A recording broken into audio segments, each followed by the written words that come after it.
I think it looks great. What do you think? I think she's pretty. I like her all black. Like in the Baja. It looks better than the Husky at the moment. Yeah, well, I think the darker colors. Yeah, she agrees. Not you though. No one looks better than you. Oh, not that Husky. Not you. Not that Husky. Okay. So let's talk about some of the updates we did. Let's go here to the rear shock. Talk about Mr. Graham Bro. If you don't know who he is, just type in on Google. Graham Bro. He's amazing. Just his knowledge and how much he cares for the sport is insane to me. He does axle hodges. The guy's obviously pushing the limits of what suspension's possible. Graham Bro, I mean, no, not Graham Bro. What's his name? Tyler Berman. That guy can ride. You know, he's won a few X Games. And he does our stuff. So yeah, he's a good guy. Definitely can hook you up with him, or if you just look him up online, I'd definitely highly recommend him. So that's who did all this stuff. We got the high low speed bladder upgrade. I don't know if you can see it right there. We did a not bladder but compression, and then the larger bladder. Sorry for my communication issues there. And then we also have a 6.0 spring on there now, and same with the front forks. We went up to 0.52, so not as stiff as you can go, but you know, axle hodges run like 0.54, which is pretty much as stiff as you can get. This bike weighs right now probably 70 pounds more than a normal motocross bike. About the same as their RMZ450 right over here. Just kidding. I know they're heavy, but they're great bikes. You know a fun fact is that new 19 RMZ450 is heavier than this 6-speed Husqvarna electric start street legal. So that's crazy how much Husqvarna has got the weight down. And wheeling it the other day, I actually noticed the crazy distance between this bike and riding it and trying to get the balance point compared to that thing where it's like riding a bicycle. You know, it moves where you want it to. So definitely excited to build that one. But did want to finish up a few things that were hanging loose since Graham wasn't feeling well. It took a while for us to get the suspension done, and just got the bike back. So we'll talk about a few of the things we've accomplished since then. So we'll start with these fork covers. They're heat shrink, and it's a thick material. It's kind of got like a rubber feel to it, and it actually protects the forks. And I really like the look of them. Go ahead and just kind of check them out real quick. Yeah, they're $70, free shipping. We sell them on our site.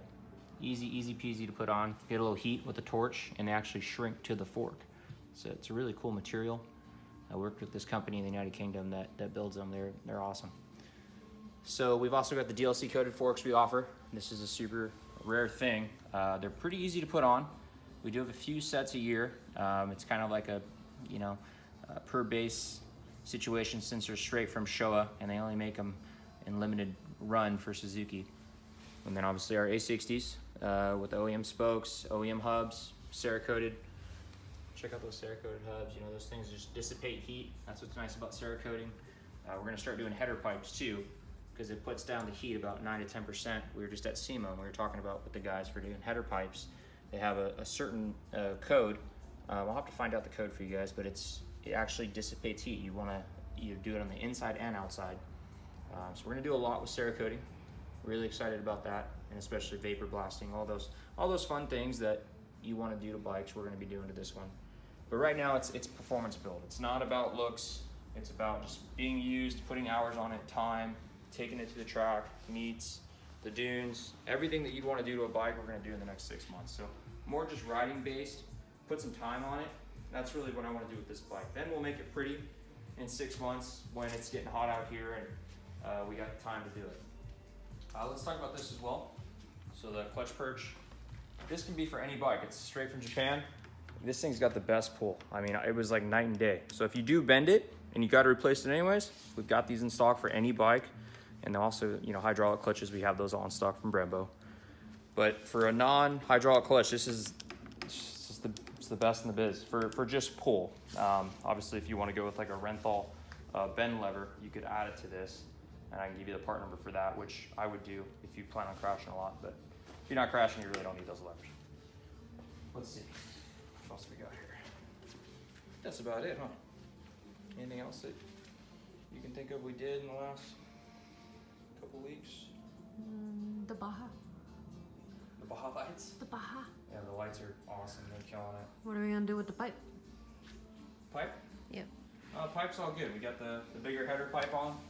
I know a lot of people think this MRD is a better pipe, but it shows it right on the dyno. I mean, these are hands down the quickest, you know, with our dyno numbers, and even Eddie Cincinnati from, was it 15 years ago? Showed that this made more peak horsepower. If you want that bottom little bit of, you know, acceleration from 2,000 to 4,000 RPMs, and you want to sacrifice that 10% of gain, it's not for me worth it. I've rode with MRDs, it has a little bit more bottom end because it has a smaller header pipe. So it makes sense, it has less air to compress and move out. It's like running a smaller turbo, it spools up quicker. I just don't think it's worth it to lose the peak power, because if you're trying to ride a bike in the peak power, which you kind of have to on this bike, then this is the way to go. You want to run a bike that's at its peak. So that's what this pipe's all about, peak power with the big carb. Let's get as much power as you can with a budget bike. And what did we learn about the carb from the dyno? Oh, we're going a little leaner now. So we were jetting a little too rich, which I knew that was the case, but I didn't think we were losing that much performance. So we're actually getting about 4 or 5% more power than we were sending them out. So if you already have one of these kits, I can definitely email you, let you know the new jetting specs. But again, I always run them rich because rich is safe, and I'm hard on these bikes, and I've never had them blow up on me, and I don't want to. It's not worth it to me. If you really need a faster bike and you're that particular about power, let's go hang out with her. Let's just talk about this real quick. 75 horsepower with a few bolt-ons.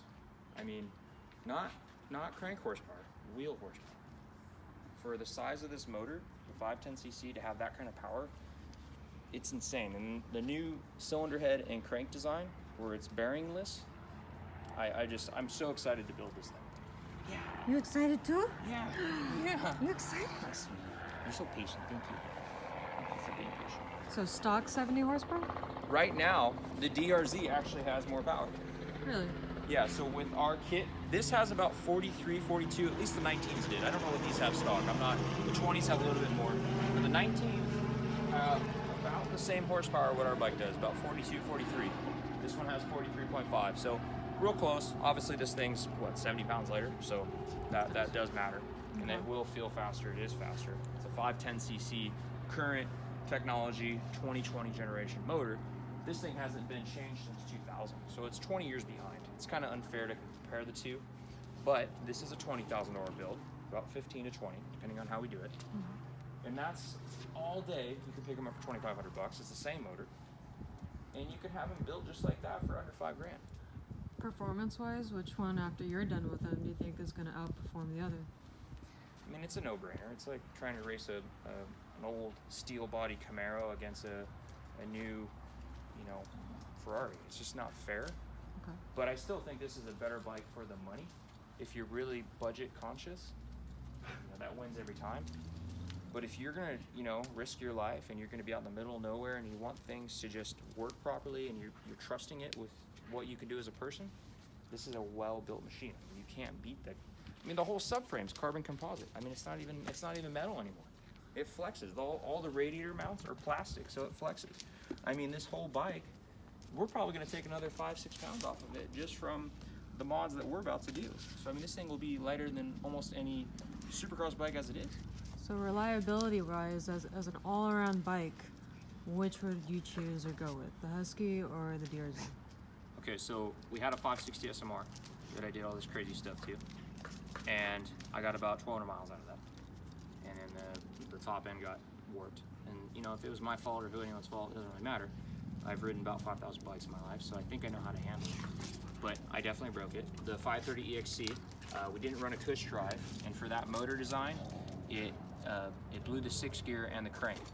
So, and I had that bike, it only had 800 miles on it. So the reliability is really dependent on the rider too. Oh yeah, rider is huge. I mean, I've had YZ250s with 180 hours on the original top end. It was just easy on it, I wasn't pushing it. And then there's riders like our buddy Brimhall, who can get 20 hours out of new kicks for 50 minutes done, So this bike is a good question. How long will it last with 75 wheel horse? If it starts lasting over 1,000 miles, I am more than happy to turbo this thing. I really want to turbo it because look at this. It's already got the fuel bung right here. So I mean, you do a couple sensors. A turbo kit on this is so easy. We're already going with the larger throttle body. You know, welding's easy. All this stuff's easy to turbo nowadays. There's already turbo kits made for this bike. They do them for the snow bike industry. They have to, because the snow bikes are so underpowered for what they're doing. And what about the DRZ? Any turbo sense in that? I would love to turbo that thing just for fun. Well, We've been wanting to turbo that thing for 10 years. We had our shop, Katie, right next to the company called Virtual Works. These guys like ran the underground street race scene in Vegas back when I was a kid. I used to ride my dirt bike and race these guys all the time. We always talked to them about doing a small 24 mil turbo on this thing. So we might, why not? Well, to me, I'm looking at it as which is the best performing bike that's the most reliable. And I think if you're going to do the same mods to both, let's see which one outperforms. I think this is what you do if you're smart. You keep that stock, right? You keep it the way it is. You keep it reliable. You don't open the motor. You keep it as original as possible. You do the mods you have to do to make it a daily driver. That thing always runs. And then you have your toy. You know, the thing that you're not trying to, you know, rely on going to work to. This is just going to get you the enjoyment factor, and that's the A to B factor. Got it. So that's my goal with this So thing. the commuter and the off-roader. This is what is possible on a motorcycle. What can we do on a motorcycle to make it the best it can be? Okay. So that's the plan with this. What is possible on a two-wheel motorcycle with 500 cc's? 150 horse? I believe so, for sure. Okay. So we'll see. There you go. Should be fun.